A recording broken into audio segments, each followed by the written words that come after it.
There are moments that arrive not with a knock, but with a silence so deep it becomes impossible to ignore. Perhaps you have felt it recently. A stillness settling between your thoughts late at night. A strange pull toward the window, toward the open sky, toward a cluster of stars whose name you may not have known, but whose light somehow felt familiar. In many esoteric and spiritual traditions, this quiet pull is not considered random. It is considered a signal, and according to certain cosmic belief systems, the signal has been growing stronger in June of 2026, not because of anything dramatic happening in the visible world, but because of something quietly unfolding in the invisible one. In numerous ancient cultures across the world, from the Maori of the Pacific to the Maya of Mesoamerica, from the Lakota people of the Great Plains to the farmers of ancient Greece, a small cluster of stars, known as the Pleiades, was observed with reverence. These 7 sisters of the night sky were not merely navigation points. They were calendrical markers. They indicated when to plant, when to harvest, when to mourn, and when to celebrate new cycles of life. The rising and setting of the Pleiades told people that something in the cosmic order was shifting, that a threshold was being crossed, and that it was time to pay attention. In contemporary spiritual and metaphysical traditions, some believe this ancient wisdom has not become obsolete. It has simply moved inward. The signal is no longer only in the sky. According to many esoteric interpretations, it is in the body, in the chest, in the subtle but unmistakable sense that something is different right now, that time itself feels thicker or faster or stranger than usual, that the ordinary rhythms of your days have been interrupted by something you cannot quite name. Perhaps you have noticed it. You wake at unusual hours. You see the same numbers appearing in unexpected places. 11 to 11 on a clock you glanced at without intention, 333 on a receipt, 444 in a page number, a street address, a random screen. Your mind tells you this is coincidence. But something deeper, something older than logic, pauses, tilts its head, listens. In many spiritual frameworks, these numerical patterns are described as synchronicities, moments where the inner world and the outer world appear to briefly mirror each other. According to some interpretations rooted in numerological and esoteric traditions, the number 11 carries a resonance associated with spiritual doorways, with the crossing of thresholds, with the brief opening of what some describe as portals of awareness. Not portals in the science fiction sense of a glowing hole in space, but portals in the internal sense. Moments when the ordinary mind becomes porous and something deeper can surface. And if you have been noticing these signals more frequently in recent days, if the numbers have been appearing with a strange insistence, if your dreams have been more vivid, your emotions more tender, your sense of time more elastic, then what you are about to read may feel less like new information and more like something you have quietly suspected for a while. According to certain spiritual belief systems, there are cycles within cycles. There are years that carry particular energetic weight, and within those years, there are months that function like narrow passages, like the gap between 2 vast fields, where something carried from one season can be set down before crossing into the next. Some esoteric traditions speak of these passages occurring roughly once every 11 years, not with the precision of a clock, but with the organic irregularity of a season, close enough to 11 years that those who track such things have learned to recognize their texture. The last such passage, according to some of these interpretations, occurred in 2015. And if you cast your mind back to that period of your life, you may find something worth noticing. That year, or the one immediately surrounding it, may have carried a particular quality of change. Not necessarily dramatic change, but quiet, fundamental change. The kind where you look back years later and realize that something essential shifted during that time, that you became someone slightly different, and a door closed and another opened without your fully realizing it while it was happening. Whether understood as myth, meditation, or inner metaphor, the invitation of this kind of symbolic framework is always the same: to look back and ask, what did I leave behind in that last passage? What did I carry forward that I should have released? Because according to these traditions, what was not released then has been traveling with you since. And the reason these passages matter, the reason some spiritual teachers speak of them with such quiet urgency, is that what you carry through a portal determines what you find on the other side. And this is where the message changes from cosmic to personal. Because this is not an abstract spiritual story. This is an invitation to look at your own life, right now, in this month of June 2026, and to ask with genuine honesty what you are still holding that was meant to be set down long ago. In some Pleiadian spiritual traditions, this kind of passage is described symbolically as a time when the light from the Pleiades is at a particular angle, when it reaches the earth not from above, but from within, when it does not illuminate the sky, but illuminates what is most hidden inside you, not to expose it to others, not to force a confrontation, but to make it visible to you, to give you the awareness necessary to finally choose differently.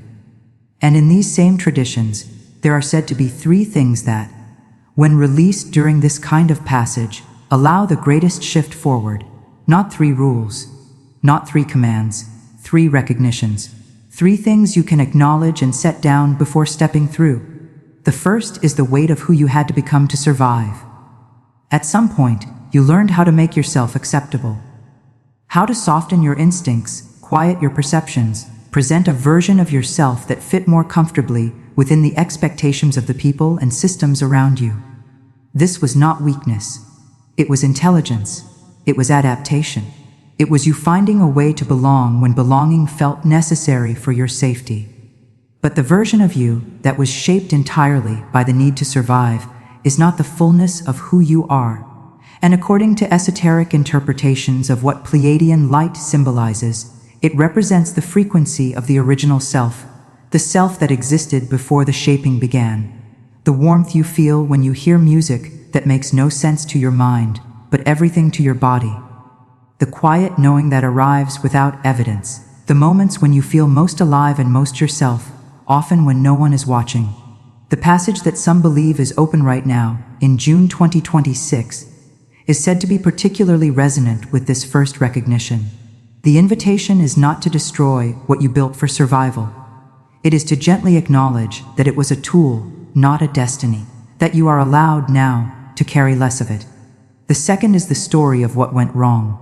Most of us carry a narrative, a private accounting of the moments that should have gone differently, the people who let us down, the choices that cost us something we cannot get back, the versions of our life that existed as possibilities and then did not.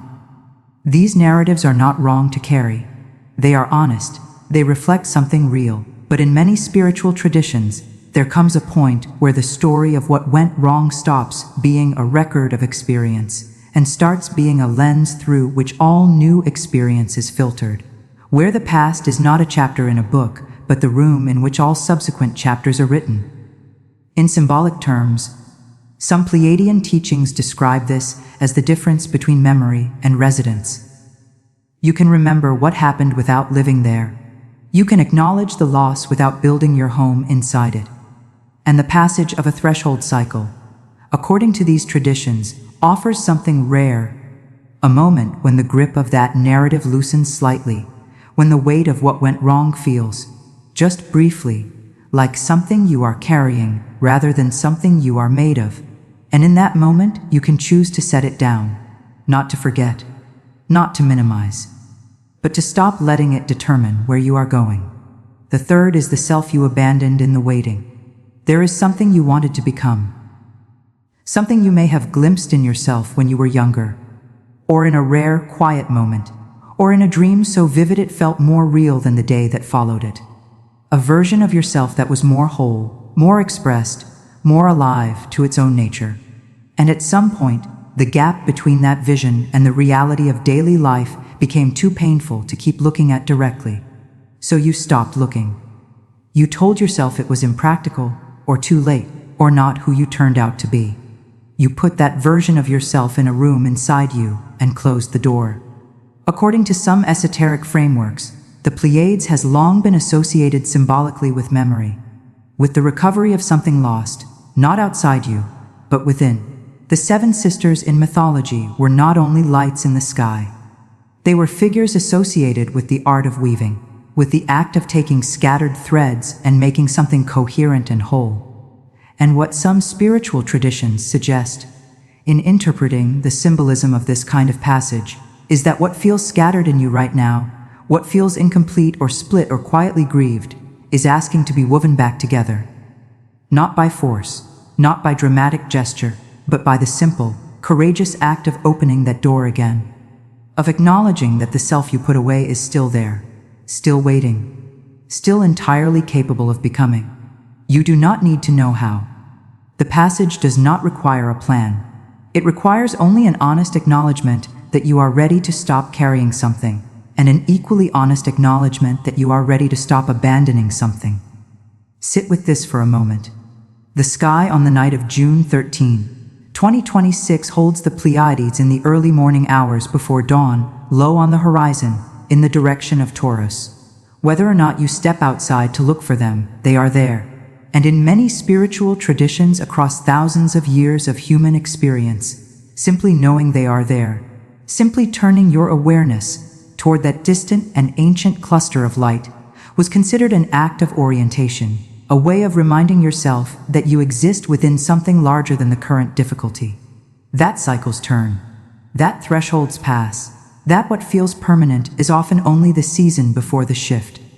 In the days following this date, according to some esoteric interpretations, the quality of this passage does not close abruptly. It softens gradually, like the last light of a particular sunset. The recognition you allow yourself now, the things you choose to release and the things you choose to recover, will carry a resonance forward into the months ahead, not as magic, not as guarantee, but as direction, as the first movement of a reorientation that, according to many who have navigated similar passages, becomes unmistakably visible in the life that follows. Perhaps you already knew something like this was happening. Perhaps that is why you are here, why something drew your attention to this transmission at this particular moment. In many spiritual traditions, the recognition that you are in a threshold moment arrives before the understanding of it. The body knows before the mind does. The feeling of significance precedes the explanation. If you have felt that feeling lately, if you have sensed that something in your life is asking to change, that the old way of moving through your days no longer fits the person you are quietly becoming, then what this transmission offers is simply this: you are not imagining it. You are not late, you are not failing, you are in a passage. And according to the symbolic language of many esoteric and spiritual traditions, the Pleiades, those 7 ancient sisters in the shoulder of the bull, have been associated with exactly this kind of moment for as long as human beings have been looking up at the sky and trying to understand the shape of their own lives. You do not have to believe in any of this for it to be useful. You only have to be willing to ask the questions it is pointing toward. What am I still carrying that was meant to be set down? What story am I still living inside that was meant to be remembered, not inhabited? What version of myself have I abandoned that is asking, quietly but persistently, to be found again? Take a breath. The light from the Pleiades takes approximately 400 years to reach the Earth. Every time you look at that cluster in the night sky, you are seeing light that left those stars before any of your most recent ancestors were born. In spiritual metaphor, some traditions describe this as a kind of eternal message, a signal that has been traveling toward you longer than your current life, longer than the particular circumstances that shaped you, longer than the fears that narrowed your sense of what is possible.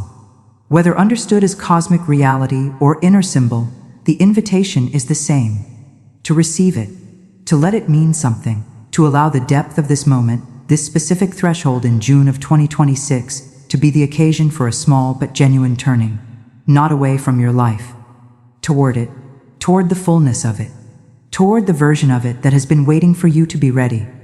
The passage is open. What you carry through it, and what you leave behind, belongs entirely to you.